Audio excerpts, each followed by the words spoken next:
Hello there, I'm Scotty, you're not welcome back to the Smallville Retrospective, Season 4, Episode 7.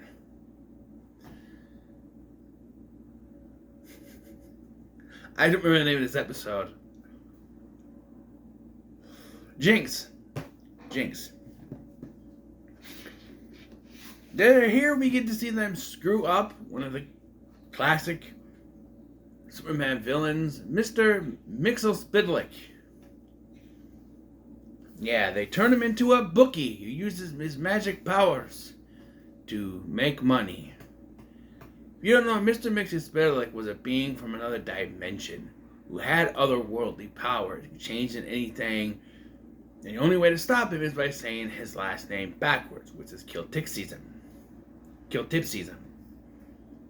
As I know, I watched the episode of Superman the Animated Series. The problem here is that they change up the lore to say that Kiltipsism is the evil force that comes from the Balkans, near the Balkans, which is where Mikhail, this character, is from. And they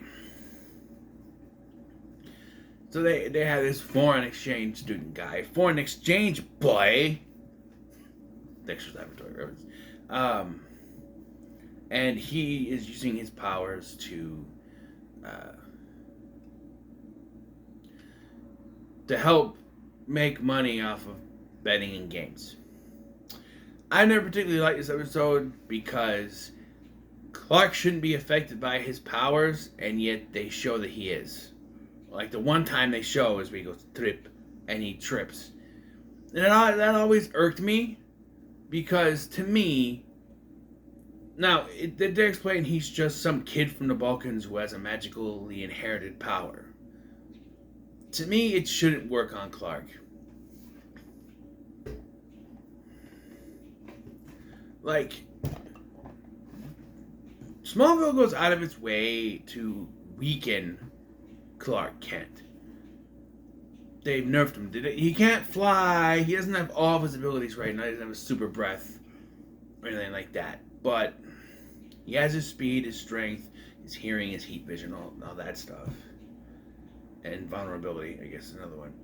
But I just don't like how they use it here, where he's affected by Mikhail's powers, trips, and gets and basically tackles this other student, but he goes full force, and it puts this kid in a hospital, which leads to people thinking he's on steroids. But that doesn't really go anywhere other than a scene that feels like it's out of order, where Jason is talking to Lana, and it's in the second half of the episode. We're talking about it, and he's like, oh, I lied to Coach Quigley, and I told him that the test came back clean. And I'm like, sorry. I felt like that scene should have been right after, like, when he asked Clark if he's on steroids, they should have cut to him talking to Lana about it. Steroids? Clark Kent? That sort of thing. I mean, we have one scene between them and then go back to that sort of thing. But it's just like it's in the second half of the episode. It's just it feels like it's out of order. Like it should have been earlier in the episode.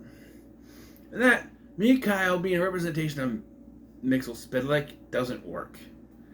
Because, like I said, Mxyzptlk is this trickster. He's otherworldly. He's from another dimension. He's goofy. This guy plays it straight and has goofy, vague European accent to accompany him, even though he's supposed to be from Balkans, but he sounds like he's from Russia. I don't know. He talk like this a whole episode and uses powers by saying things like trip or kiss or choke. It's very meh. Especially since Clark could take him down. There's a scene later on in the second half of the episode where he's in the barn, tells him to choke, and then he tells him to breathe, and Mikhail just walks away. All Clark had to do was super speed over to him, cover his mouth, and say, got you.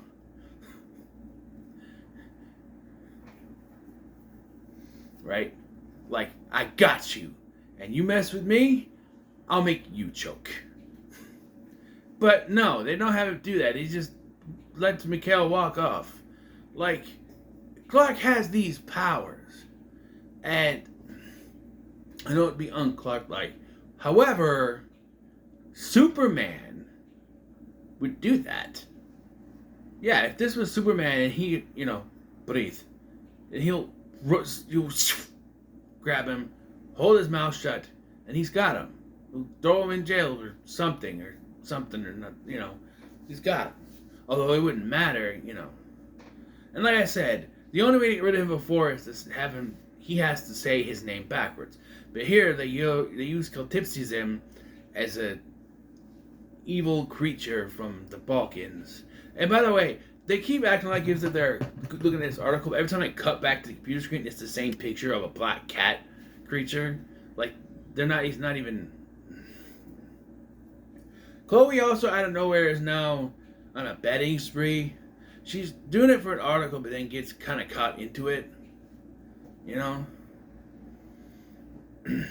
And also it is confirmed that Lex and Clark both know about Lana and Jason. By the way, nothing from last episode is mentioned. Clark and Chloe are just fine, and then Clark and Lana are basically okay too, just having conversation. Yeah. That's it. And of course, this whole situation with the tackle has put Jonathan back on his high horse with, I told you you couldn't handle it, you can handle it. And then Clark has to battle back with, have you ever seen me trip? At all. Something happened to me out in that field. And no, I told you had to be responsible. This is not responsibility. This is blah, blah, blah, blah. And I'm gonna be the bad guy, and I'm gonna tell Coach Quigley you quit. Only for Clark to say, I'll do it. But then when he gets to the party at the talent, it's just like he doesn't do it. Jason's standing looking at him like he knows he should do it. I don't know. I don't know. But yeah.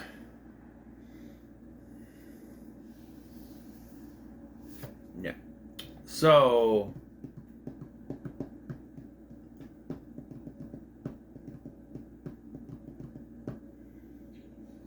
basically, Mikhail goes to Clark and he tells him, you're going to lose, and if you don't lose, then I'm going to hurt people. A lot of people. Basically.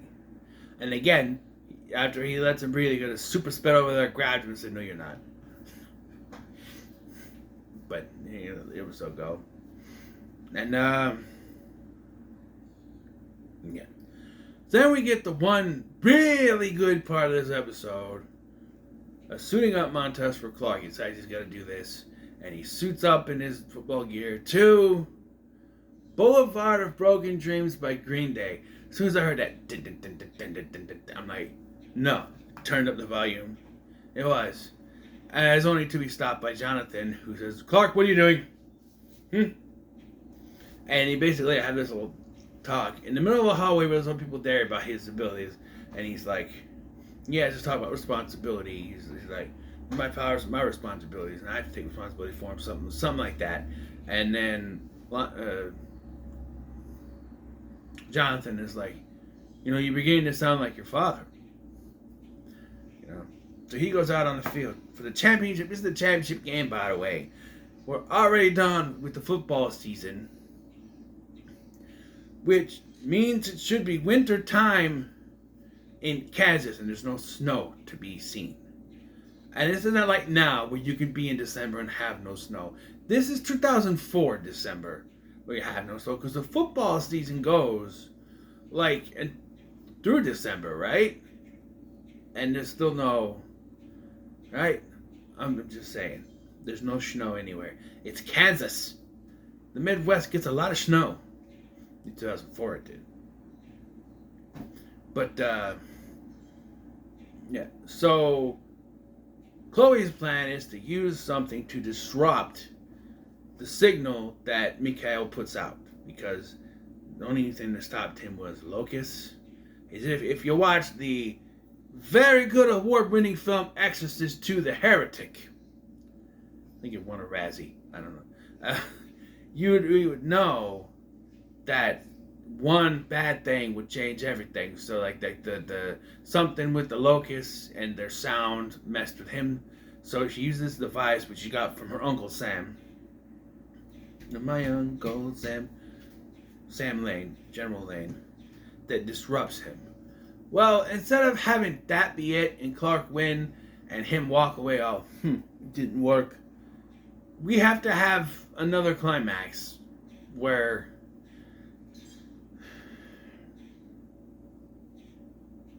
I roll my eyes at this. Because here's the situation that happens. After the thing is jammed, Mikhail finds Chloe. He then shows up on the football field, which is illegal. But he's standing there and he tells Clark, "You're going to lose the game or I'm going to kill Chloe." And here's the thing. People can see him. And his parents know that Mikhail is up to something. So why doesn't Jonathan run down and say, "Clark, what's going on?" And he tells Jonathan, and Jonathan saves Chloe. No. We gotta show this is Superman. This guy, he's gonna be Superman. So we gotta show him what he can do. So he throws the pass, then super speeds, and what I would call flash time, because Flash fans would call it that. In flash time, knocks Mikhail down, throws the weapon away, unties Chloe, and super speeds back just in time to get tackled, and they win the game. Because he already threw the pass. And somehow, no one sees him super speed away. It's just all in one shot, which I find to be bullshit. But you know what? Whatever. Believability out the window. Who cares? Yeah. And then we get a hint towards the future of where the show is going with Lex and his arc, because we get the first appearance of 33.1. Lex Luthor's secret operation of Meteor Freaks. Where he's going to put Mikhail in there. He's not a Meteor Freak. And Mikhail says he doesn't have his powers anymore. And we never see Mikhail again, so... Or Mikhail, whatever. Yeah, I don't know. And then we get a scene that was not needed. It's just that they didn't... Football season was done, so they didn't need Jason anymore, so he gets fired. And Lana thinks that Clark did it. But Clark, the very next scene, goes to see Lex and confronts him about it. And Lex makes it seem like he did it because Lana and Jason wouldn't be together. Now, there's no official reason given because he's like, "Oh, that's not the reason. What is it?" And it just sort of ends on Lex's face. Now, you can say that this will hint towards Lex having feelings for Lana later on. But I don't know. Maybe they'll explain it in this episode. I don't know. But I don't know. He did it because they didn't need Jason at the school anymore. But did he really need to get fired? There's no more football. There's nothing for him to do. He could still be around doing stuff. But he doesn't... I don't know. The football season is over. I don't know. I really don't know. But yeah, so the episode ends. This episode was fine. It's fine. It's one that when I get to it, I go, "Oh, this one, it's stupid." They ruined Mr. Mxyzptlk by turning him into this foreign exchange boy instead of what he truly is. And then they, the only real epic part is that epic suit up with the Boulevard of Broken Dreams. My shadow's only one that walks beside me. My shallow heart's the only way that's beating. Sometimes I wish someone out there will find me. Till then I walk alone. I wish they would have held on that. But in the middle of that chorus is when he walks out into the hallway and Jonathan says, "Clark, what do you think you're doing?" It's like, could you wait until da da da-da for that part. Yeah. But then, as excited as I get, I immediately go, oh, because it reminds me this is 2004. And that was 20 fucking years ago. And then I feel old. I'm old. I'm cold. I'm old. You know. But yeah, this episode's okay. Not really right home about, but it's fine. Another freak of the week, of course, but you know. So what are your thoughts on this episode? Become slow, like, share, and subscribe. Thank you for watching. I'm this guy, and I'll see you in the next one.